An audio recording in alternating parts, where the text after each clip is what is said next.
아이고, 참 역사적인 날입니다. 아이고, 저 개인적으로 눈물 나네요. 예, 이런 날도 다 올 거다라고 기대를 못했는데, 우리 저 인터넷 성도님들이 한 1000여 명 되거든요. 근데 50명당 장로 한 분 뽑을 수 있어요.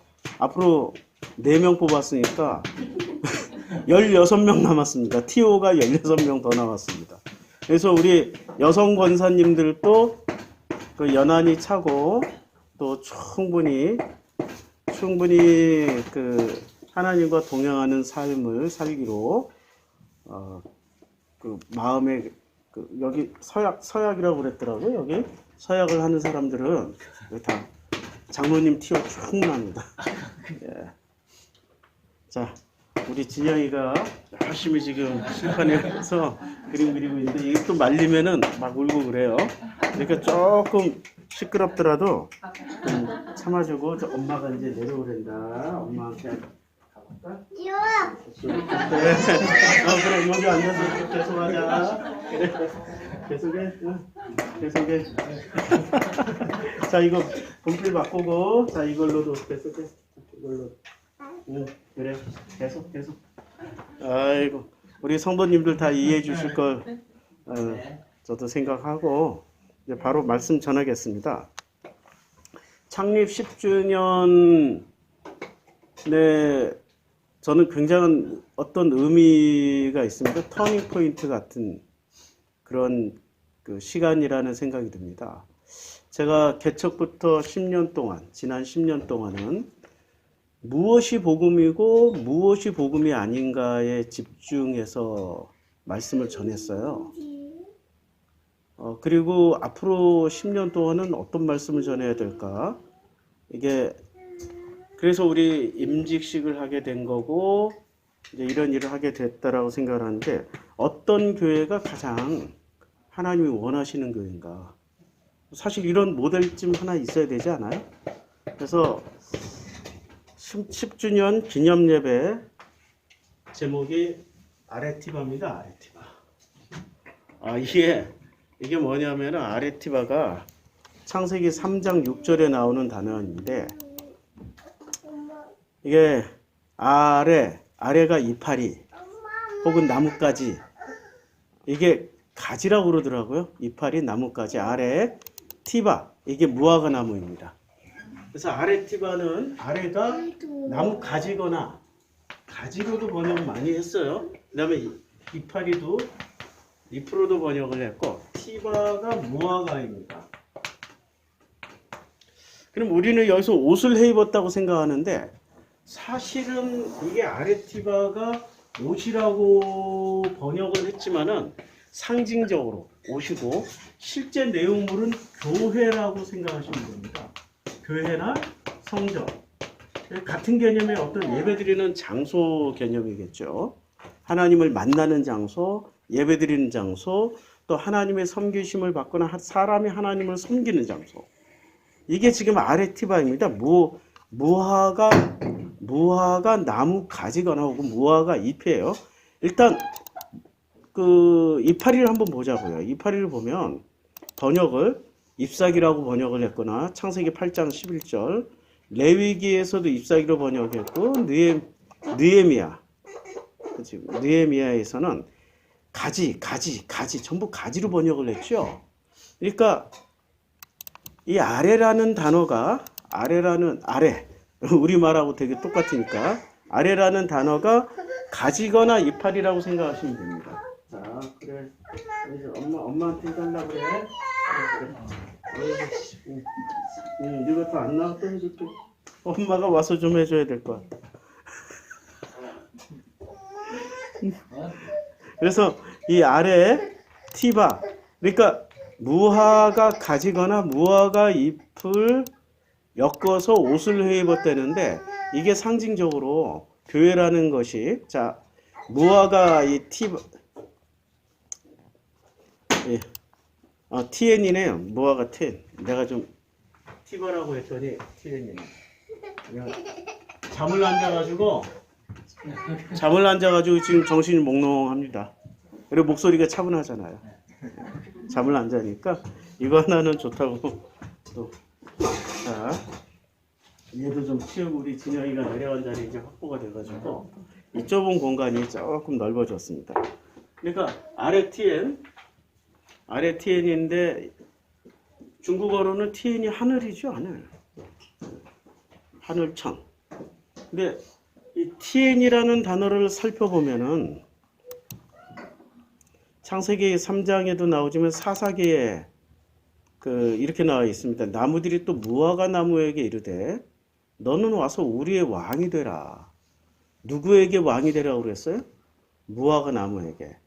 그리고 11절에도 또 나오는 거죠. 11절에 보니까 무화과 나무가 그들에게 이르되 나의 단건 나의 아름다운 실과를 내가 어찌 버리고 가서 나무들 위에 요동하리요. 그러니까 무화과 나무더러 지금 사사기에 나오는 거예요. 무화과 나무더러 네가 우리의 왕이 되라고 했더니 야 내가 어찌 너희같이 열매도 없고 단맛도 안 나고 이 싱거운 것들의 왕이 되겠냐. 나는 나의 아름다움을 내가 마음껏 누리는 자리에서 그냥 살겠다. 이런 얘기예요. 이 얘기는 예수님께서 성전에 들어가실 때 예루살렘에 들어가실 때 무화과 나무가 하나 큰 게 있었죠. 근데 그 무화과 나무에서 예수님 목이 말라가지고 좀 목을 좀 축이시려고 무화과 열매가 있나고 봤더니 이파리는 무성한데 열매가 없었어요. 그래서 예수님이 어떻게 하셨어요? 저주해 버렸잖아. 그리고 저주해 버리시고 예루살렘 들어갔다가 사역 마치시고 나올 때 보니까 그 나무가 어떻게 됐습니까? 말라서 죽었죠. 여기에 대한 분분한 해석이 있는데 정설은 이겁니다. 그 무화과 나무가 무엇을 상징하고 있었어요? 이스라엘을 상징하고 있었습니다. 이스라엘이 어떻다는 거예요? 이파리는 무성한데 이파리는 무성해. 그러니까 멀리서 보면 굉장히 좋은 나무, 좋은 과실나무처럼 보이는데 실제로 가서 보니까 열매가 없다. 이게 지금 현재 어디 상태예요? 이스라엘의 그 신앙 상태인 거죠. 이스라엘의 신앙 상태. 그러면 이 신앙 상태가 이 모양이 되면 무화과, 풍성한 무화과처럼 보이지만 겉보기에는 굉장히 아름답지만 속 열매는 없다. 이것을 예수님은 뭐라고 말씀하셨냐면 회칠한 무덤이라고 하는 거죠. 회칠한 무덤. 그리고 회칠한 무덤은 무엇을 뜻하는 거예요? 이스라엘 사람들의 신앙 상태란 말입니다. 이 신앙은 전부 어디서 배운 거예요? 이 신앙은? 성전에서 배워야 되는 거죠. 그러면 결국에는 이스라엘은 무화과 나무다 라고 지금 결론을 지었고 무화과는 열매도 아닌 것이 열매 흉내를 내고 있는데 그나마도 그 열매조차도 맺지 못하고 있다. 그 신앙은 진짜 신앙일 거예요? 가짜 신앙일까요? 차라리 바나나보다도 못하는 거지. 바나나는 열매예요? 꽃이에요? 열매잖아. 근데 무화과는 열매예요? 꽃이에요? 꽃이잖아. 그러니까 바나나나 사과나 배보다도 못하는 거야. 딸기보다도 못해. 무화과의 열매는 열매처럼 보이지만 실제 내용물은 꽃이 열매 흉내를 내는 거야. 근데 그나마도 지금 예수님이 예루살렘에 들어가시기 전에 보았던 무화과 나무는 무성하고 엄청 풍성해 보이지만 가짜 열매조차도 없다는 거야. 그게 그 사람들의 신앙 수준이었고 이 신앙 수준은 전부 어디서 배워먹은 신앙 수준이라고요? 예루살렘 성전에서. 지금으로 치면 교회에서. 이게 현재 이스라엘의 예수님 당시에 이스라엘의 그 신앙 수준이고요. 그 신앙 수준이 어디서 나오냐면 창세기 3장 7절에 나옵니다. 이에 그들이 눈이 밝아져. 창세기 3장 7절에 이에 그들이 눈이 밝아졌어요. 그럼 밝아졌으면 무엇을 먹고 밝아진 거예요? 선악지식으로 밝아졌다고. 그럼 선악지식으로 밝아졌으면 자기들이 벗은 줄을 알고 무화과 나무 잎을 무화과 잎을 엮어 무화과 나무 잎을 엮어 옷으로 삼았는데 이 옷이 상징하는 게 교회란 말이에요. 아니면 교회, 성전, 신앙 시스템이라고 예수님이 이렇게 해석을 해주셨잖아. 그게 너희들 이스라엘은 한 사람 한 사람이 어떤 상태예요? 하나님의 선택을 받은 선민이잖아. 그럼 이 선민들은 반드시 어디하고 연관을 맺고 살아야 돼요? 성전. 그럼 성전에 가서 선민으로서 어떻게 생활하고 어떻게 살아가고 어떻게 그 하나님과의 관계를 해나가는지를 배워야 되는데 그걸 제대로 잘 배웠으면 예수님한테 혼나겠습니까? 아니, 안 혼나지. 예수님이 뭐라고 말씀하셨냐면 마태복음 24장에서 아니 좀 뭐 수도 없이 읽어드렸어요. 대답하되 이르시되 너희가 이 모든 것을 보지 못하느냐? 내가 진실로 너희에게 이르노니 돌 하나도 돌 위에 남지 않고 다 무너뜨려지리라. 뭐가 무너진다는 거예요? 아니 그들을 가르쳤던 이 성전이 무너진다는 거예요. 성전이. 왜 무너져야 돼요? 열매 없는 성전. 그리고 열매도 가짜 열매를 맺는 성전. 그나마 열매도 없는데 열매 있는 것처럼 이파리만 무성한 성전. 회칠한 무덤이기 때문에 돌 하나도 돌 위에 남겨지지 않고 다 무너져야 된다. 라고 말씀하고 있는 거죠. 이게 지금 창세기 3장 7절에서 얘기하고 있는 겁니다. 창세기 3장 7절에서 어떻게 연관성이 좀 이해가 됩니까? 창세기 3장 7절에서 무화과 나무 잎이라는 게 지금 유대 종교를 이야기하고 그들의 신앙생활하는 성전을 이야기하는 것이 연결이 돼요? 연결이 안 되면 뭐 과외하세요. 과외하세요. 그러니까 단순히 이것은 옷을 엮어 입은 게 아니라 신앙생활을 의미하는 거라고. 근데 그 신앙생활을 할 때 자신감이 있었습니까? 없었습니까? 자신감이 철철 넘쳤어. 그들이 눈이 밝아졌어. 자신감이 철철 넘쳤다니까 눈이 밝아졌어. 안 보이는 상태에서 뭘 하려면 얼마나 불안해요. 근데 밝아졌다니까? 눈을 뜬 상태에서 자기들만의 방식에 눈을 뜬 상태에서 무화과 나무 잎으로 치마, 이게 하고루예요. 치마가 아니라 하고루. 하고루를 제가 지지난주에 뭐라고 성전이라고 그랬죠. 하고루 성전, 그 다음에 테토네트 성전. 성전이 두 가지, 테토네트 성전. 성전이 두 가지 성전이 있다고 그랬잖아요. 하고루는 무너져야 되고, 테토네트는 이 성전은 우리가 옷처럼 입어야 된다고. 이제 이해가 돼요? 연결이 됩니까? 그러니까 이 사람들이 교회 생활을 할 때 맹인, 봉사, 소경, 귀머거리처럼 신앙생활을 하는 사람들이 아니면 자기들이 본다, 듣는다, 느낀다 생각하고 열심히 하는 사람들입니까? 열심히 하고 있죠? 잠 안 잔 사람 같이 설교 안 하네. 좀 얌전하게 해야 되는데 나도 모르게 막 에너지가 넘치고 있네. 커피를 계속 마시다 보니까 점점 잠이 깨고 있어요. 그러니까 그들의 눈이 밝아졌다라는 것은 자기네들의 그 자신감이 이제 차고 넘친다는 얘기야. 차고 넘치는데 자기들의 자신감을 차고 넘치다 보니까 세상에 자기들이 벗은 줄을 알고 벗은 줄을 알았어요. 이게 무슨 말일까요? 자기들의 흠과 결을 알게 됐다는 거야. 흠과 결을 알게 됐기 때문에 뭐를 해 입었어요? 이게 RTN을 하고루로 만들어서 걸쳐 입었어. 이게 무슨 말일까요? 어디로 숨냐면 교리 안에 숨는 거야.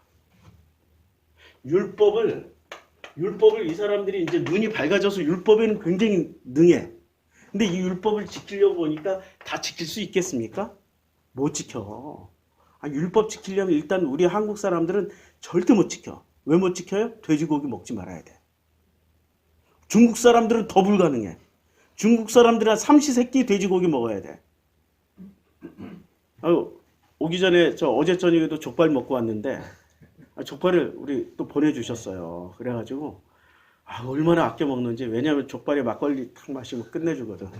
잠을 푹 자려고 먹었더니 부작용으로 너무 푹 자가지고 3시간 만에 일어난 거예요. 그리고 밤을 샜어. 근데 율법을 지키려고 봤더니 먹지 말아야 될 것, 하지 말아야 될 것이 너무 많아. 그리고 그거는 그때 당시의 풍습과 사회 환경, 기후 환경에 따라서 만들어진 어떤 그 율법이란 말이야. 이걸 현대 사회에 와서 적용을 시키려니 적용이 안 되니까, 할 수가 없으니까 교리로 변형을 시켰어요. 그러니까 그 율법이라는 것은 율법 그대로 지킬 수 없으니까 어떻게 했냐면, 유대인들이 어떻게 했어요? 율법을 그대로 지킬 수 없으니까 이걸 탈무드로 변형시켜요. 탈무드라는 게 뭐죠? 일종의 해설서이자 교리자. 목사님, 탈무드는 이야기인데요. 이 교리를 풀어서 쓴 게 이야기야, 이야기. 그러니까 탈무드 같은 교리를 만들어가지고 요것만 지키면 된다라고 해. 그래서 교리를 제가 읽어드릴게요. 교리의 핵심. 여기 너무 잘 나와 있어. 교리의 핵심이 임직 서약서에 나와 있어. 첫 번째, 주일 성수는 물론 모든 예배와 모든 회의에 참석하겠습니다. 가능합니까? 현대사회에서 이게 가능하냐고. 안 된다니까. 그리고 우리같이 회의에 참석하려고 해도 우리 교회는 회의가 없어. 우리는 회의주의자들이 아니야. 우리는 사회자도 없어. 사회주의자도 아니고 회의주의자도 아니야. 참석할래? 참석할 수가 없어. 두 번째, 맡겨진 직분에 충실하겠습니다. 맡겨진 직분. 아니, 맡겨진 직분을 지금 하나님이 주시는 거예요? 우리가 주는 거예요? 하나님이 주시는 거잖아. 그럼 하나님이 주시는 것은 이게 문서화되어 있어. 내 감동에 의해서 하는 거예요? 감동에 의해서 하는 거지. 근데 문서화 시켜놨다고. 교리로. 그 다음에 하나님께서 나에게 축복으로 주신 모든 소득 가운데 11조를 실천하여 교회 앞에 덕을 세우겠습니다. 11조를 실천하여 덕을 세운대. 근데 그거 아세요? 영국교회, 유럽교회, 독일교회, 미국교회 11조 하나요? 안 해요. 어디가 제일 열심히 해요? 대한민국 교회. 우리 교회도 11조 하면은 교회 재정이 조금 낮긴 하겠지만, 근데 우리는 모든 재정의 원칙을 11조 중심이 아니라 감동 중심이, 하나님은 감동 주셔서 헌금하시면 받고, 안 주시면 사람이 못 받는 것이고, 그래도 월세는 계속 나오니까 감사하지. 이것 또한 하나님 중심이에요? 아니면 교회 운영 중심이에요? 운영 중심이라고. 그러니까 교리는 잘 보면, 교리라는 거는 하나님 중심, 하나님의 감동을 받은 사람들 중심이 아니라 교회 운영의 원칙을 가지고 만든 율법을 변개한 거야. 자, 네 번째. 사랑과 봉사를 통하여 복음전도에 힘쓰겠습니다. 복음전도를 내가 해요? 하나님이 하셔요? 하나님이 하시는데 어떤 방식으로 해요? 사람에게 감동을 줘서 해요. 내가 정말 그 감동이 있어. 이거 아니면 내가 미칠 것 같아. 그럼 나가야지. 전도해야지. 불 받았는데 뜨거워서 그냥 나가야지. 근데 불도 안 받았는데 나가야, 나가서 하다 보면은 꼭 부작용 생겨요. 이상한 짓 한다고. 괜히 지나가는 스님 뒤통수나 때리고, 앉아서 이렇게, 지하철역 앞에서 목탁도 드리고 절하시는, 있잖아요. 그분들은 스님이 아니시고, 중노업 하시는 분들이야. 중노업. 굉장히 무슨 심각한 일이 아니라 중노릇해서 돈 버는 일. 그게 중노업이라고. 이런 분들하고 못으로 싸워. 이분은 진짜 중도 아닌데, 근데 그 중노 하시는 분들 앞에서 막 성경 내밀고 별짓 다 하는 사람들이 있어요. 그거는 쓸데없는 열심이라고. 자, 근데 이게 전부 다 어디에 기록되어 있다고? 교리. 주초를 금하고 성도의 모범이 되겠습니다. 우리 교회는, 아니, 제가 아프리카 선교사로 나가기 전까지만 해도 전 세계 모든 목사 선교사들은 주초를 금하는 줄 알았어. 근데 짐바브웨에 제가 운이 좋아가지고 짐바브웨의 백인교회에 출석을 하게 됐어요. 거기 또 목사, 선교사, 그걸 다 모이더라고. 목사, 선교사, 뭐 거기에 장로. 그래서 뭐 그 교회에 이제 목사님 생일이라고 제가 초대를 받았어요, 집으로. 근데 딱 들어가는 순간 깜짝 놀랐어. 술 냄새가 확 나는 거야.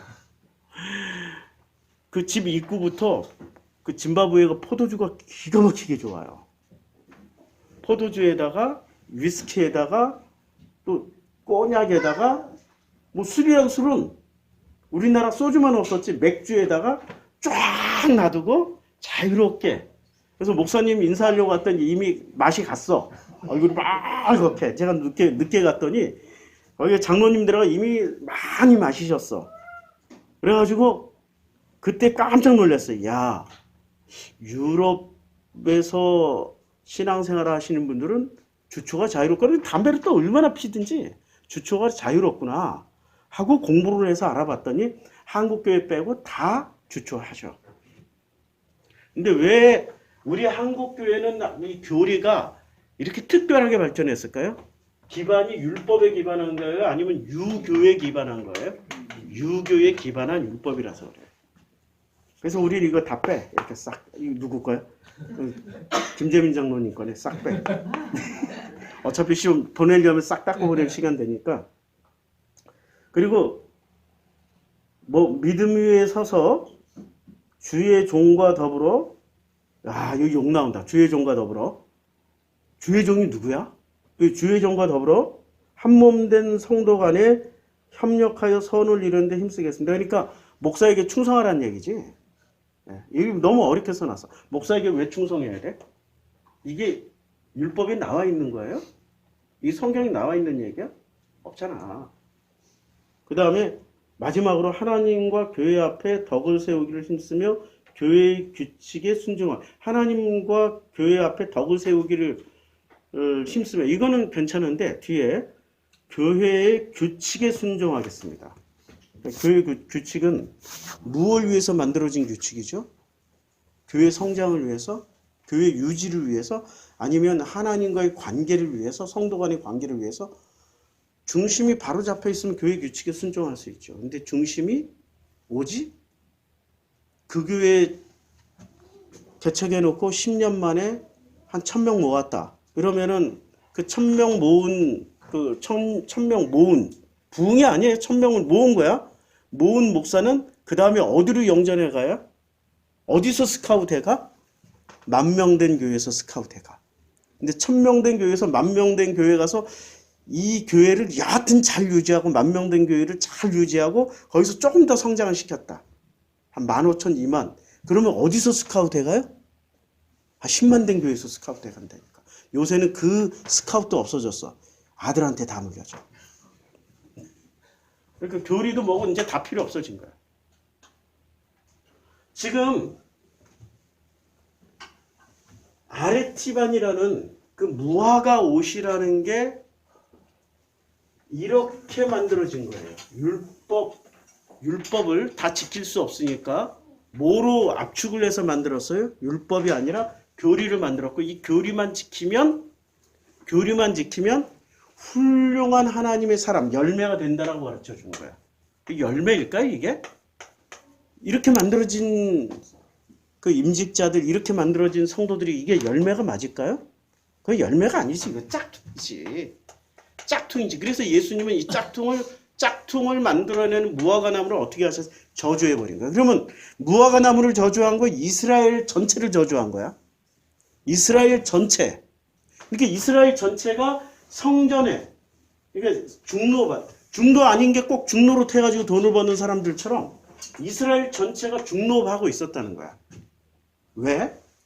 카르텔, 성전 카르텔이라고 제가 여러 번 얘기했죠. 성전 카르텔. 야, 이걸 제가 챗GPT-4에게 물어봤어요. 성전 카르텔. 얘가 정확하게 알고 있더라고. 목사들은 모르는데 아니 챗GPT-4가 정확하게 성전 카르텔. 카르텔이란 이익 집단입니다. 성전을 중심으로 해서 이익을 추구하는 집단이고 이 사람들은 성전을 중심으로 해서 자기의 이익을 추구하며 자기의 그 어떤 것들을 성취하기 위해서 모인 사람들입니다. 그래서 예수님이 그 요한복음 2장에서 이제 성전 안으로 들어가셨어요. 소와 양과 비둘기 파는 사람들과 돈 바꾸는 사람들이 앉아 있는 것을 보시고. 이게 지금 성전 카르텔의 한 표현이에요. 소와 양과 비둘기를 왜 팔죠? 예물을 바쳐야 되잖아. 재물을 바쳐야 되는데 중요한 거는 재물에는 레위기의 규칙이 있어요. 어떤 규칙이 있죠? 율법에 나와 있는 규칙. 흠이 없어야 돼. 근데 지금 이 디아스포라 유대인들이 얼마나 많이 사냐면은 지도를 보면 요게 지금 이스라엘이죠. 요 땅이 이스라엘인데 유대인들이 어디서 제일 많이 살까? 이때 당시에 예수님 당시에 제일 많이 살았던데 세 군데를 꼽으라면 첫 번째가 알렉산드리아입니다. 여기 알렉산드리아. 이집트의 여기 알렉산드리아. 여기가 제일 많이 살았어요. 얼마나 많이 살았냐면은 이 사람들은 시베리아를 잊어버렸어. 오직 헬라어만 쓸 줄 알아. 알렉산드리아 사는 사람들은. 그리고 알렉산드리아에 살고 있는 유대인들을 위해서 70명의 유대교 학자들이 모여서 히브리어로 된 성경을 뭐로 번역했어요? 히브리어를 모르는 유대인들을 위해서 헬라어로 번역을 한 성경이 septuaginta 70인역 LXX 이렇게 septuaginta라고 그래. 이거 로마어로 요 성경을 번역한 데가 어디라고요? 알렉산드리아. 여기에 제일 많이 살았어. 그 다음에 넘버 2. 두 번째로 많이 산 지역. 어딜까요? 여기 이란. 페르시아 지역. 여기는 왜 이렇게 많이 살았죠? 아니, 포로로 끌려갔잖아. 이 포로로 막 끌려가가지고, 여기서 포로 귀환한 사람들은 10분의 1밖에 안 돼요. 나머지 10분의 9가 어디 눌러 앉은 거예요? 여기 이란에 눌러 앉은 거야. 페르시아에. 레위인들은 거의 돌아오질 않았어. 왜? 레위인들은 계속 성경을 연구하고 성경을 암기한 공부를 계속 했잖아. 그러니까 페르시아의 시스템에 공부를 많이 한 사람들은 페르시아의 공무원 시험, 장관 시험, 의사 시험, 변호사 시험 다 합격할 수 있다고. 그러니까 레위인들은 제일 먼저 출세해버리는 거예요. 뭔 얘기인지 아시죠? 그래서 레위인들이 제일 많이 안 들어왔어. 백투 예루살렘 안 했다고. 그래서 페르시아에 굉장히 많은 유대인들이 살고 있습니다. 지금도 마찬가지야. 여기서 살던 유대인들이 지금 러시아로도 넘어가고 그래서 러시아도 엄청나게 많이 살아요. 자, 그 다음에 넘버 3. 그 다음으로 많이 살고 있는 유대인들이 많이 살고 있는데 어디죠? 그러니까 페르시아만 생각하더라도 여기 10분의 1밖에 안 왔으니까 이스라엘로 포로 귀환했을 때 10분의 1밖에 안 왔으니까 요 본토에서 살고 있는 유대인들이 더 많았겠어요? 디아스포라 유대인들이 더 많았겠어요? 훨씬 많았지. 자, 넘버 3 많이 살았던 데가 어디예요? 에티오피아. 여기는 왜 이렇게 많을까요? 여기는 흑인들 사는 데인데 시바의 여왕 때 누가 다녀가셨어요? 아니 솔로몬 때 누가 다녀가셨어요? 내가 말을 확실히 잠을 못 잔 후유증이 있네. 솔로몬 때 누가 다녀갔었어요? 시바의 여왕이 다녀가시면서 뭐를 했어요? 솔로몬의 씨를 받아갔죠. 솔로몬의 씨를 받아가면서 거기에 솔로몬의 수많은 신하들, 지혜자들, 시스템을 만드는 사람들을 데려왔어. 그 사람들이 전부 유대인들. 그래서 에티오피아에는 굉장히 많은 유대인들이 현대사회까지도 살고 있습니다. 그리고 이 유대인들이 상당수가 몇만 명이 에티오피아에서 이스라엘로 넘어와서 이스라엘을 건국하는데 아주 큰 힘이 됐어요. 영화도 있어요. 이 에티오피아 유대인들을, 그래서 전부 다 이제 에티오피아인들 시커매졌어요. 이 사람들을 탈출시키는 홍해 리조트라는 영화. 어디에서 볼 수 있냐? 넷플릭스에 있어. 홍해 리조트. 이름 보면 뭔가 그 피크닉 같은 거 할 것 같은데, 홍해 리조트라는 장소를 통하여서 에티오피아의 수많은, 여기 홍해잖아요, 홍해? 수많은 사람들을 요 홍해를 이용해서 백길로 이용해서 이스라엘로 탈출을 시키는 영화예요. 홍해 리조트. 그러니까 지금 예수님 당시에 디아스포라 유대인 숫자가 많았을까요? 아니면은 지금 본토에 있는 유대인들 숫자가 많았을까요? 본토는 언제나 100만 명이 잘 안 넘어, 신기하게. 예수님 당시에도. 그러니까 근데 이 디아스포라 유대인들은 지금 예루살렘, 이때 당시에 예루살렘 인구가 5만에서 10만 정도밖에 안 돼. 굉장히 큰 도시인데도 인구가 그렇게 많지 않았어요. 그런데 디아스포라 유대인들은 적어도 200만 정도가 된다고. 200만 명. 예배를 드리러 와야 되는 사람들이. 성인 남성은 무조건 예배 드리러 와야 된다고. 200만 명 이상이 돼. 그리고 본토에 살고 있는 사람들은 다 합쳐봐야 몇십만 명밖에 안 돼요. 그러면 이 수많은 사람들이 어디에서부터 재물들을 끌고 와야 돼요? 지도를 보면, 아니 여기 에티오피아에서부터 재물 끌고 오면 재물이 상하겠어요? 사람이 상하겠어요? 재물부터 상할 거 아니야. 여기서 알렉산드리아에서 이스라엘까지 걸어간다고 생각을 해봐요. 얼마나 시간 많이 걸려요? 배 타고 간다 하더라도 사람도 배멀미하지만 짐승도 배멀미한다고. 상하겠죠? 심지어 이란에서 이스라엘까지 걸어간다고 생각해봐요. 여기는 100길도 없어. 이란에서 이스라엘까지는 놀랍게도 100길도 없어. 다 육로로 가야 돼. 여기 등고선을 보세요. 얼마나 험악한 산악지형이에요. 내가 이란에 딱 들어갈 때 어디에서 들어갔냐면 아제르바이잔에서 이란 들어가는데 어마어마한 나무 한 그루 없이 풀 한 포기도 없는 암벽으로 된 산들이, 이게 2000m, 3000m짜리들이야.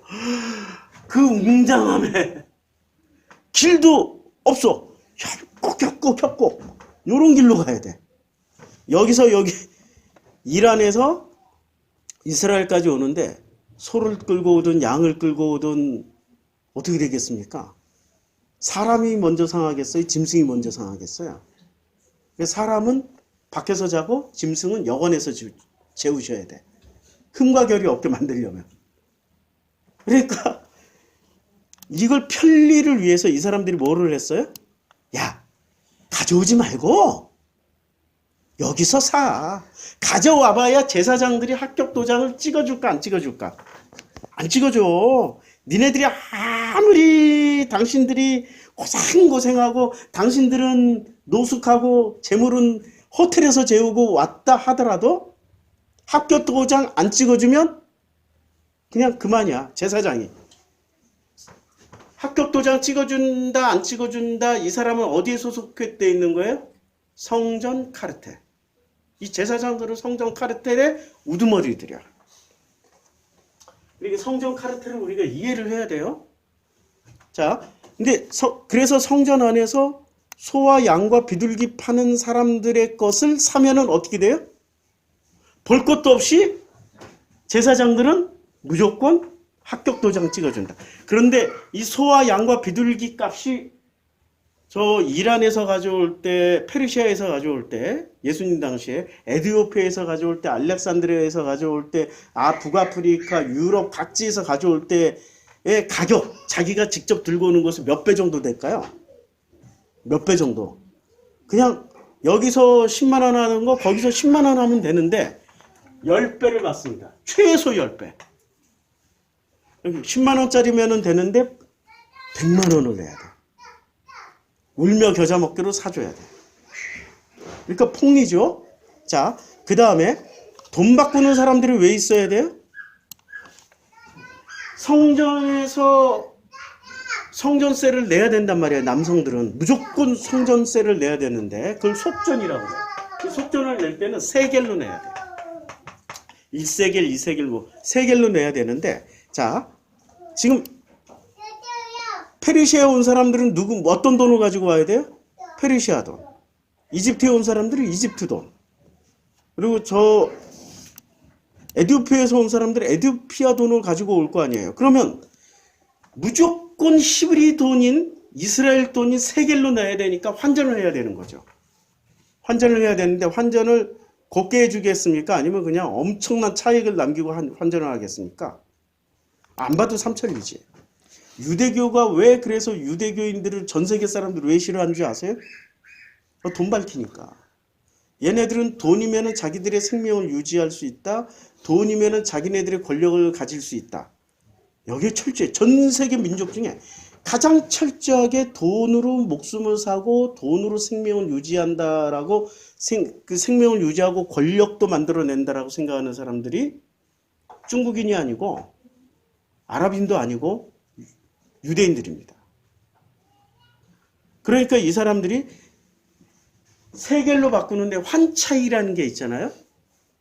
우리는 은행에서 보통 한 100달러 받으면 100달러 바꾸면은 환차익이 얼마? 뭐 이제 그 달러나 이런 것에 그리고 환차익 수수료를 또 내야 되잖아요. 은행에. 이게 달러로 바꾸는 수수료를 내잖아요. 만약에 우리나라 돈으로 10,000원을 바꾸면 이 사람들은 수수료를 얼마들을 받을까요? 성전에 있는 사람들이. 성전에 돈 바꾸는 사람들이 수수료를 얼마나 받을까? 돈 바꾸는 사람들. 더블로 받아. 10,000원 바꾸면 10,000원 수수료 내야 돼. 이해하시겠어요? 이게 성전 카르텔이니까. 그러면 생각을 해봐요. 지금 한 사람이 지금 반세겔이라는 돈이 얼마나 큰 돈이냐면 우리나라 사람들이 한 사람이 나가서 이틀치에 일당, 예, 이틀치. 그리고 우리나라 사람들이 지금 이제 얼마쯤 받아요? 한 15만 원 받나?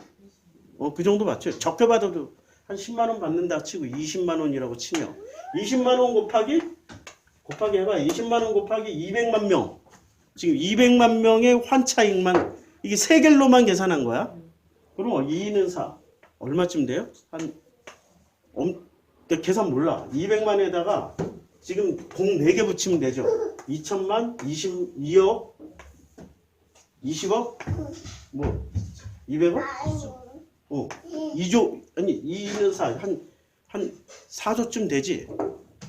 4조쯤에다가 환차익 이거 다 바꿔야 되니까 환차익에 양소 비둘기 조단이야 조단. 국가의 이스라엘이라는 국가에 걷는 세금보다도 국가가 운영되는 세금보다도 성전 카르텔을 통하여서 유통되는 화폐 돈 액수가 어마어마. 그러니까 할만하겠죠 이거. 해야 되겠지. 근데 이 성전 카르텔에 속해 있는 사람들이 지금 누구가 속해 있어요? 제일 먼저 성전 카르텔의 우두머리는 누구예요? 제사장. 대제사장의 그래서 대제사장의 집이 컸을까요? 이때 당시에 그 이스라엘로 온 본디우 빌라도의 집이 더 컸을까요? 총독 집이 더 컸을까요? 대제사장의 집이 더 컸을까요? 물어보나 많아요. 여기는 돈이 조 단위로 들어온다니까. 푼돈이 아니야. 돈 쓸 데가 없어. 자, 대제사장 밑에 제사장들이 있고 제사장들과 긴밀한 협력 관계에 있는 성전 카르텔. 누가 있어요? 바리새, 사두개. 이 사람들 밑에 이거는 이제 핵심 인물이고 밖에 소 팔고 소, 양, 비둘기 파는 사람과 돈 바꾸는 사람들. 여기는 그냥 얼마든지 잘라버릴 수 있는 사람들. 바꿀 수 있는 사람들. 그 다음에 세리 이런 사람들. 자, 이 사람들이 성전 카르텔의 중심이었습니다. 자, 이 사람들이 성전 카르텔을 유지하기 위해서는 복음을 말해야 될까요? 교리만 얘기해야 될까요? 복음을 얘기하면은 성전 카르텔을 유지할 수 있어요? 없다니까. 복음을 얘기하면 성전 카르텔의 기득권을 다 내려놓아야 돼. 교리를 얘기해야 되는 거야. 그럼 이 성전 카르텔 챗GPT4가 뭐를 가르쳐 줬냐면 대한민국의 교회에 성전 카르텔이 존재합니다. 현실 세계의 성전 카르텔은 교회를 중심으로 한 목사와 당회가 성전 카르텔의 중심이고 교단과 총회가 성전 카르텔의 중심. 이렇게 얘기를 해줘. 챗GPT가 엄청 똑똑해. 세상에. 아니 목사보다 더 똑똑하고 신학대학 교수보다 더 똑똑해. 근데 챗GPT는 뭐를 가지고 하냐면 신문, 뉴스, 방송, 그 다음에 페이스북, 블로그 이런 모든 데이터들을 총합해서 얘가 정리해서 얘기를 해주는 거거든요. 되게 똑똑해. 자, 성전 카르텔. 오늘부터 저 공짜로 쓸 수 있는 챗GPT가 있습니다. 어디냐? 챗GPT4를 그 익스플로. 요게 익스플로예요. 딱 새 탭을 열면은 자, 새 탭을 열어서 요거 B를 요 B자가 있죠?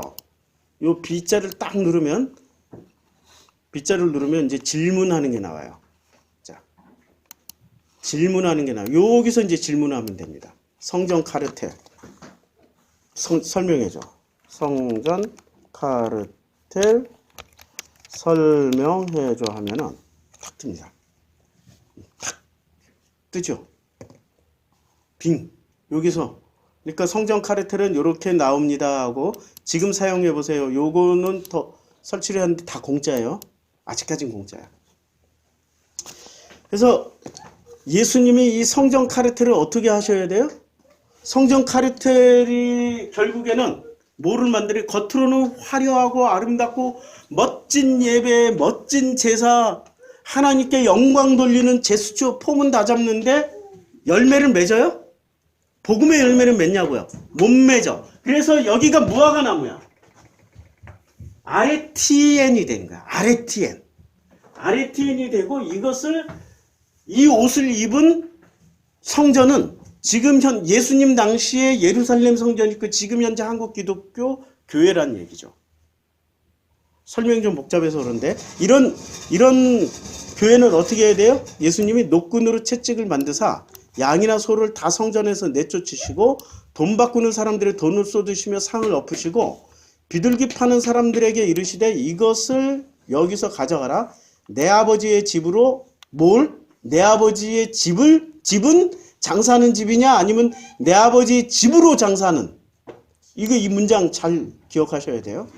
지금 내 아버지의 집으로 장사하는 집. 그러니까 내 아버지의 집이 뭐예요? 내 아버지의 성전으로 장사하는 성전을 만들지 말라. 이렇게 말씀하시는 거야. 지금 내 아버지의 집을 가지고 장사하는 게 아니라 내 아버지의 집으로 교회를 가지고 장사하는 교회를 만들지 말라는 거야. 성전 카르텔, 교회 카르텔 만들지 말라는 거야. 그런데 성전 카르텔, 교회 카르텔을 만들기 위해서 뭐를 해요? 자꾸 임명을 해. 자꾸 임명해. 우리가 A4 큰 걸로 주문했는데 B5 조그만 걸로 왔어. 그리고 내 주문하면서부터 불안했어. 이 분명히 기독교인들이 이거 양심을 팔아먹었기 때문에 요새 양심 없어요. 요것들 주문한 대로 안 줄 것이고 엉뚱한 걸 줄 것이고 그 차익은 절대 안 돌려줄 것이다. 지금 계속 카톡 보내고 연락하는데 야 사이코패스들 답이 나와. 문제의 핵심은 A4를 왜 안 보내줬냐 그랬더니 당신이 뭐 이거 속지 하나 없는 걸로 보내달라고 그래서 그럼 속지 있는 걸로 왜 보내줘? 막 속지 하나 없는 걸로 보내달라고 해서 속지 없는 거 찾아봤더니 이거 보내줬대. 거짓말도 천상뉴스야. 절대 안 돌려줄 거야. 예수님 당시의 성전 카르텔을 지금 현재 우리는 체험 중에 있습니다. 이거 하나 주문하는데도. 우리 제이킴 장로님 임명장에 분필가루 묻고 나중에 다 닦아서 보내드릴게요. 혼자 희생 다 하셔. 장사하는 집을 만들지 말라. 이게 지금 성전 카르텔. 이 사람들이 왜 이 지경이 됐냐 이거야. 왜 이 지경이. 제자들이 성경 말씀에 주의 전을 사모하는 열심이 나를 삼키리라 한 것을 기억하라. 주의 전을 사모하는 열심이, 이 말씀이 무슨 뜻인지 아세요? 우리 이제 알 거야. 열심으로 살아야 돼요? 진심으로 살아야 돼요? 진심으로 살아야 되는데 열심으로 살다 보니까 뭐를 삼켜요? 지금 복음을 삼켜버린 거 아니야. 복음은 꿀꺽 먹어버리고 싸는 거는 뭐를 싸요? 복음을 싸야 되는데 뭐를 싸? 똥만 싸고 있어. 지금 그 말이야, 그 말. 그러니까 열심과 진심을 배우니까 이제 바로 이해가 되죠. 이에 유대인들이 대답하여 예수에게 말하기를 내가 이런 일을 행하니 무슨 표적을 우리에게 보이겠느냐. 무슨 표적? 야, 우리 성전 카르텔이 무너지면 유대 사회가 무너지고 협박하는 거야. 우리 성전 카르텔이 있기 때문에 지금 유대 사회가 존재하는 거고 유대인의 정체성이 지금 남아있는 거 아니야? 우리가 무너지면 유대인도 이 땅에서 사라지고 유대인의 정체성도 사라지고 여호와 엘로힘이라는 존재 자체도 성경 자체도 사라져. 협박하는 거야 지금. 그러면 네가 나한테 예수, 네가 우리에게 표적을 보여. 그럼 네가 성전 카르텔이라고 지정하고 우리 해체할게. 이렇게 얘기하는 거지. 근데 예수가 뭐라고 말씀하셔요? 너희가 이 성전을 헐어버려. 헐어버려. 그러면 내가 사흘 동안에 다시 일으켜. 이게 무슨 말씀입니까? 이 성전 카르텔을 헐어버리면 진짜 복음으로 사흘 만에 다시 세우겠다는 거야. 그게 부활하신 예수의 모습이잖아요. 이걸 이 사람들이 알아듣고 있을까요? 왜 못 알아들어? 이권에 눈이 어두워가지고 아무것도 안 보여. 이권에 눈이 어두워서 아무것도 안 보인다니까. 우리 다단계 사기하는 사람들의 수법을 보면은 다단계 사기하는 사람들에게는 전에 한번 얘기했는데 다단계는 확실히 우리 한국 사회에 다단계 사기 엄청 많았잖아요. 여기에 돈을 한 1억쯤 털렸어. 근데 이 사람의 1억은 전 재산이야. 자기 집 팔았어. 자기 집 팔았어. 이게 90년대에 자기 집 팔았어. 전 재산이야.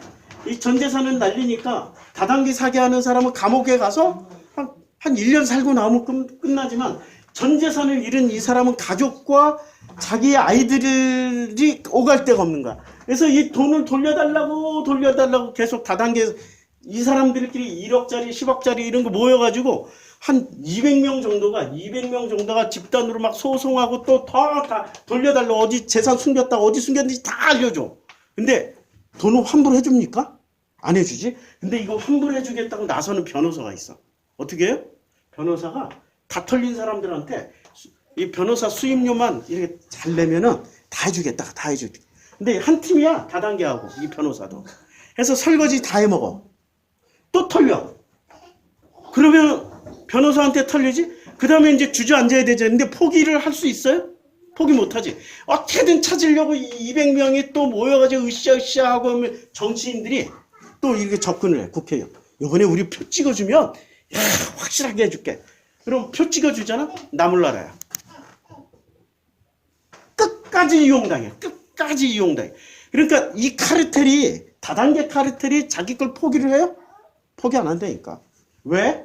이 사람들의 뇌 구조는 하나님을 모르고 뭐만 알아요? 돈이 하나님이기 때문에. 지금 유대교인들은 지금 하나님이 하나님이에요? 돈이 하나님이에요? 그래서 성전 카르텔을 포기를 못해. 지금 당회장님의 뇌 구조는 하나님이 하나님이야? 돈이 하나님이야? 하나님이 자기 아들을 당회장 시켰다고 믿어? 돈이 자기 아들을 당회장, 자기 후임으로 세웠다고 믿어? 너무 열받으면 안 돼. 그 돈이 자기 아들을 당회장, 대물림 하는데 중요한 역할을 했다고 믿는 거야. 이게 지금 다단계라고. 똑같아, 구조가. 자, 그래서 내가 사흘 동안 일으키리라. 유대인들이 말을 해. 이 성전은 46년 동안에 지었거든. 46년 동안. 그럼 이 성전은 지금 솔로몬 성전이에요? 헤롯 성전이에요? 헤롯 성전. 내가 3일 동안에 일으키겠느냐? 이 말이에요. 이 사람들이 지금 이해를 해요? 알아들어요? 못 알아들어요? 못 알아듣는 거야. 못 알아듣는 거야. 자, 왜 못 알아들을까? 여기서 이에 그들의 눈이 밝아졌어요. 이 사람들은 지금 뭐를 보고 있는 거예요?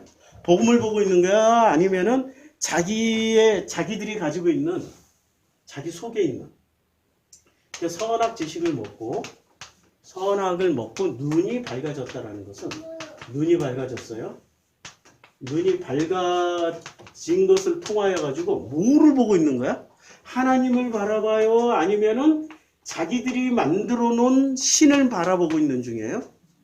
그래서 이름을 엘로힘이라고 그래요. 이분은 여호와야. 엘로힘 대 여호와. 여기 한번 보자고요.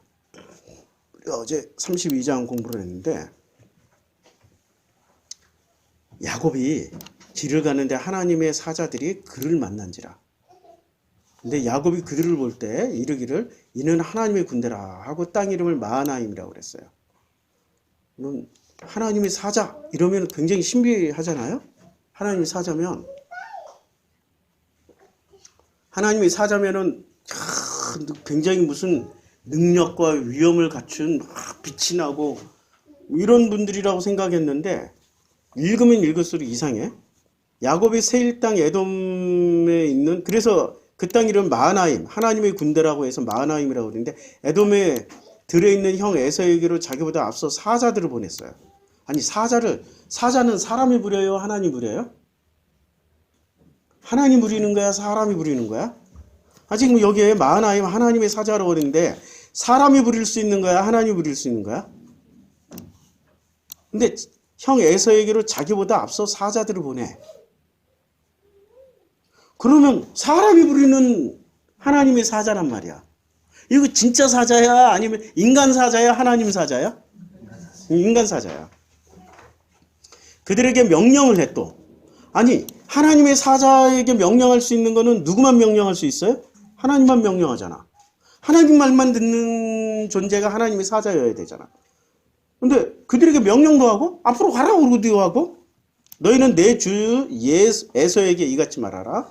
주의 종 야곱이 이같이 말하기를 내가 라반과 거류하며 지금까지 머물러 있었사오며 이렇게 얘기하는데 이 전체 내용을 읽어보니까 뭔가 하나님의 사자가 살짝 의심이 되죠. 이게 하나님의 사자야 아니면 지금 야곱을 중심으로 해서 야곱의 구원대야 이렇게 자기 종들 중에 뛰어난 어떤 담력이 있고 에서 앞에 죽으면 죽으리다 하고 나갈 수 있는 이런 사람들이겠어요? 아니면 진짜 하나님의 사자겠어요? 신비주의 빼고 보자고. 지금 여기 신비주의가 가득 들어가 있어.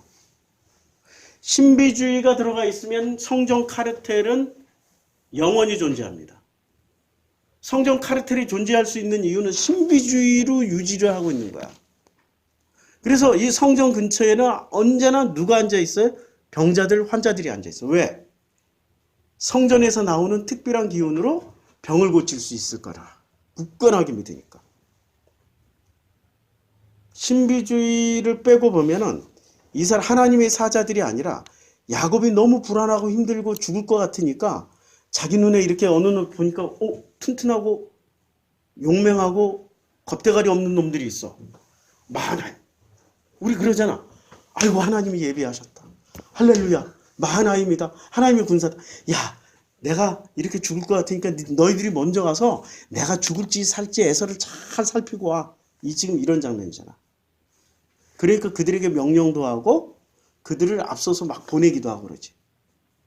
하나님의 사자는 철저하게 하나님 말씀을 듣는다. 맞죠? 이 원칙이 깨진 거예요. 그러니까 마하나임 요때 하나님의 사자. 왜 여호와 사자라고 안 쓰고 하나님의 사자라고 했을까요? 참 신기하죠. 32장 32장에 보니까 하나님의 사자. 여기서 하나님의 사자들이라 할 때 요때 하나님이 뭐예요? 엘로힘이죠. 엘로힘. 근데 요때 엘로힘은 드라빔 이름이 뭐예요?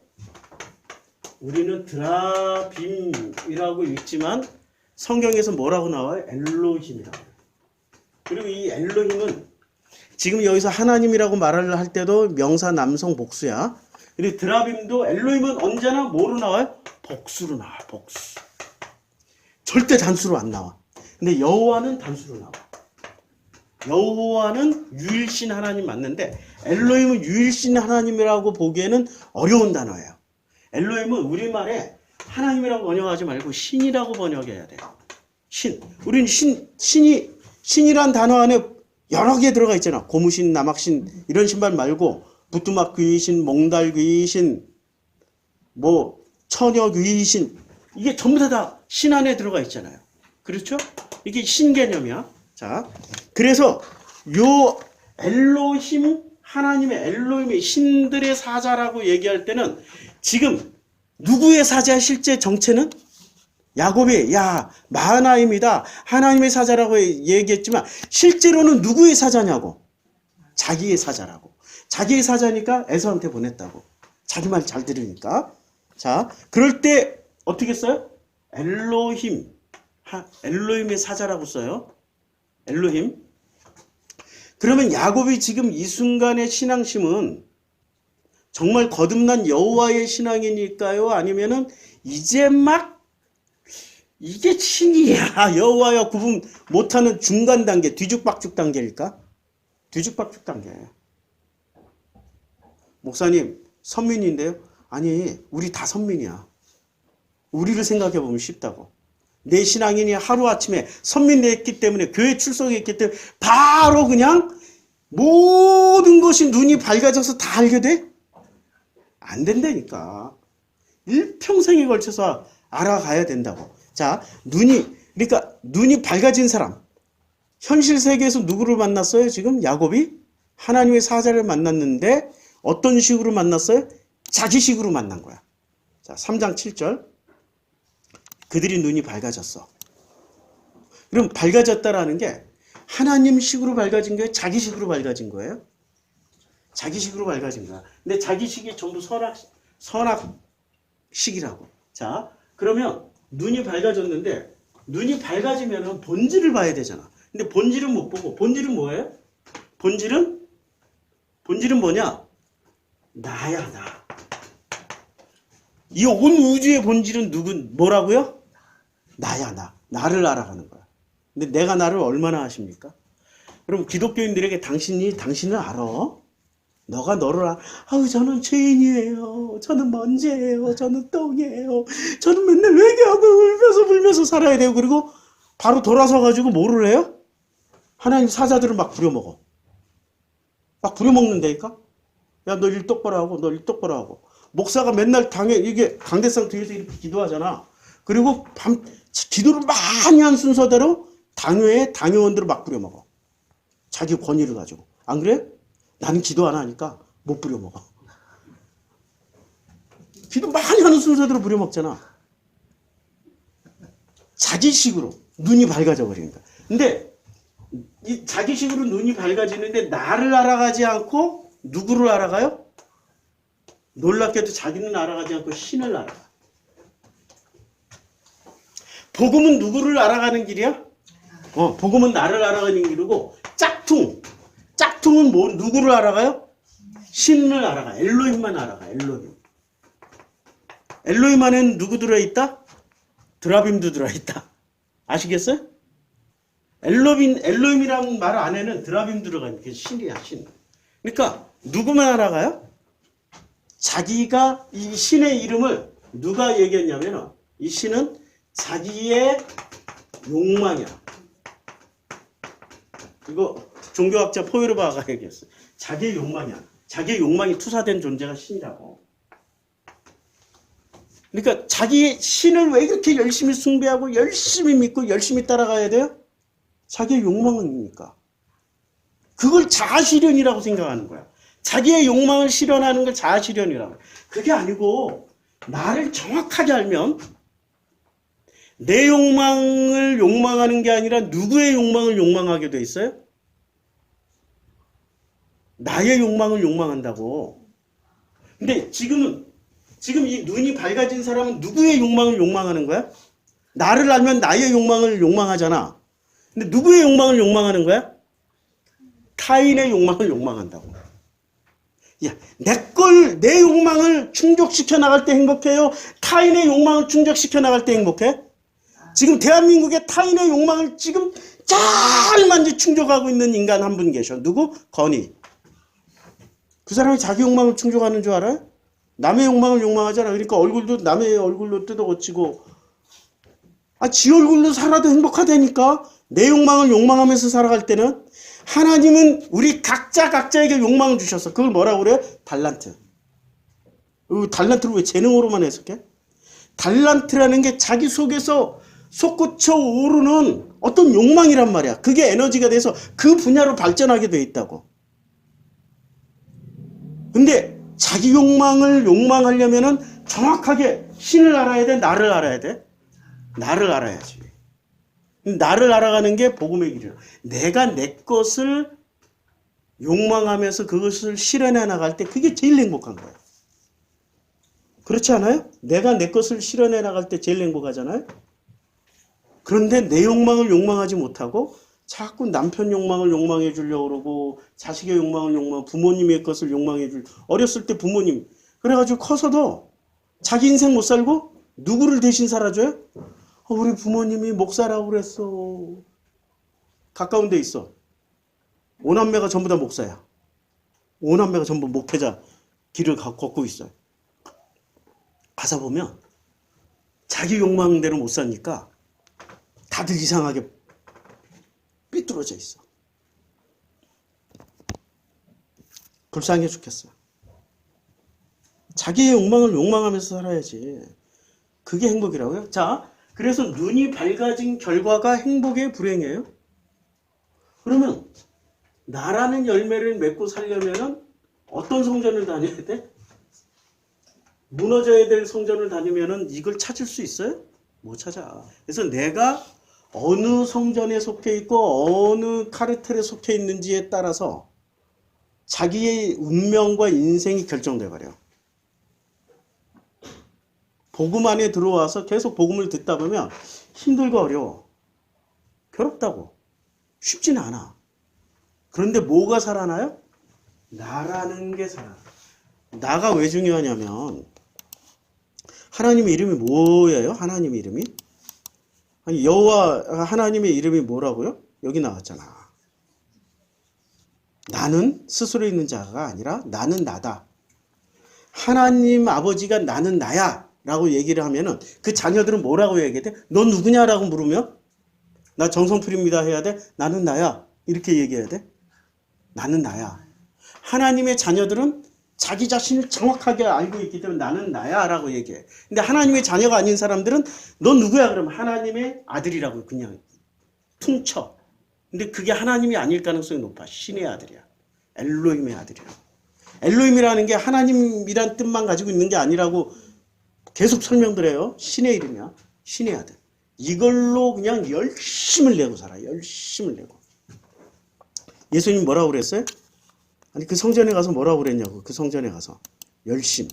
자, 예수님 뭐라고 그랬냐면 열심. 주의전을 성경 말씀에 주의전을 사모하는 열심이 뭐를 해요? 복음을 삼켜버렸어. 복음 꿀꺽 해버리고 엉뚱한 것만 싸내고 있다고. 무엇을? 신에 대한 열심으로. 자, 그래서 이제 결론 내겠습니다. 아이고, 잠이 깨고 있어서 큰일 났어. 여기 빨리 끝내야지. 정말 우리 과정이 좀 있어서. 아레티반이라는 거는 지금 아레티반 하고로예요. 요게 옷이야. 근데 이 옷은 성전 카르텔로 이루어진 옷이라고. 이건 무너져야 돼. 반드시 무너져야 돼. 무너져야 돼요. 예수님도 돌 하나도 돌 위에 남기지 않고 무너졌고 실제로 솔로몬 성전 무너졌지, 느헤미야 성전 무너졌지, 헤롯 성전 무너졌잖아요. 그리고 2000년 동안 못 세우고 있잖아. 다시 세워봐야 어떻게 돼요? 여러분 목사님, 그럼 유대인을 하나님이 선택한 거는 좋은 본보기를 보이기 위해서 선택한 거 아니에요? 좋은 본보기가 아니라 가장 안 좋은 본보기를 보여주기 위해서. 가장 악랄한 인간들을 선택해가지고 이러면 안 되라는 걸 보여주는 거야. 이러면 안 돼.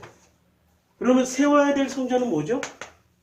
이제 무화과가 아니고 무화과 세워야 될 성전은 성전에 신약 성경에서 뭐라고 그래?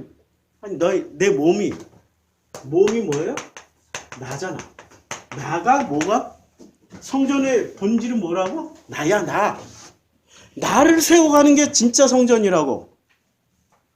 그러면 보이는 성전을 통해서 카르텔을 만들어 가듯이 카르텔이라는 단어가 요새 보편적으로 많이 쓰여지고 있는데, 그러면 나를 만들어가기 위해서 하나님이 카르텔을 만들었어. 나를 위한 카르텔을 만들었어. 하나님, 예수님, 성령님이 카르텔을 만들어가지고 어떻게 해요? 끝까지 나란 존재를 내가 누군지를 알게 해주셔. 그래서 내가 내 욕망을 가지고 내 욕망을 살아가는 게 그게 행복이라고. 사람이 돈 벌잖아요? 그럼 자기 욕망을 실현하는 줄 아세요? 아니, 그러니까 남의 욕망을 실현하는 어떤 취미, 막 볼펜을 갑자기 돈이 생기니까 볼펜 수집을 막 열심히 해. 가장 비싼 거. 아니, 그 돈 가지고 11조나 좀 하지.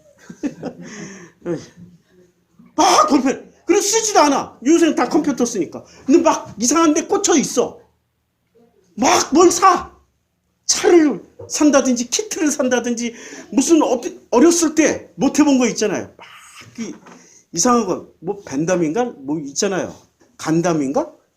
건담. 그거 하나에 몇 천만 원 몇 억씩 하도록. 그런 거 막 사서 모아. 돈을. 가난한 사람 좀 돕지. 왜 그렇게 살아야 돼? 내 욕망을 욕망하면서 사는 게 아니라 누구 욕망을 욕망하면서 살아요? 타인의 욕망을 욕망하면서. 우리 있잖아, 그 거시기. 거시기는 누구의 욕망을 욕망하면서 살아요? 일본인들의 욕망을 욕망하면서 살잖아. 걔는 지치지도 않아. 매일 지치지도 않고 일본 망가를 올려요. 누구의 욕망을 욕망하면서 살아 지금? 타인의 욕망을 욕망하면서 살아. 가장 불쌍한 사람들이야. 왜냐면 하나님을 모르고 복음을 모르고 나를 모르니까. 그렇게 인생 살면은 뭐라고 표현하냐면 인생 조졌다. 죽을 때 너무 허무해. 왜냐면 자기의 욕망을 실현하고 가야 후회함이 없고 아프지도 않고 괴롭지도 않아. 잘 살았어요. 하나님 감사합니다. 고맙습니다. 땡큐 하고 나 이 땅에 소풍 잘 왔으니까 하나님 품으로 돌아갈게. 너무나도 편안하게 돌아갈 수 있는데 타인의 욕망만 욕망하다 보니까 자기 욕망 하나도 못 채워서 너무 못 사는 거야. 섭섭해. 죽을 것 같아. 그래서 10년만 더 살게 해주세요. 히스기야. 그러다가 국가 망했잖아. 자기 욕망을 못 실현해 본 거야. 그러다 므낫세 같은 아들놈이 태어난 거지. 그 결과물로 자기의 욕망을 욕망하면서 살으시길 바랍니다. 타인의 욕망에서 벗어나십시다. 그렇게 하려면 어떻게 해야 돼요? 누가 성전이어야 돼? 나가 하나님의 성전이야. 이 성전에는 하나님이 날마다 임재하셔. 성령님께서 날마다 나랑 동행해 주셔. 예수의 말씀을 통하여서 날마다 이 삶 가운데서 하나님을 만나. 할렐루야. 나를 살아갑시다. 기도하겠습니다. 하나님 감사합니다. 하나님의 욕망을 이제는 내가 나라는 인간의 욕망으로 욕망하면서 살아갈 수 있도록 복 주셔서 감사합니다.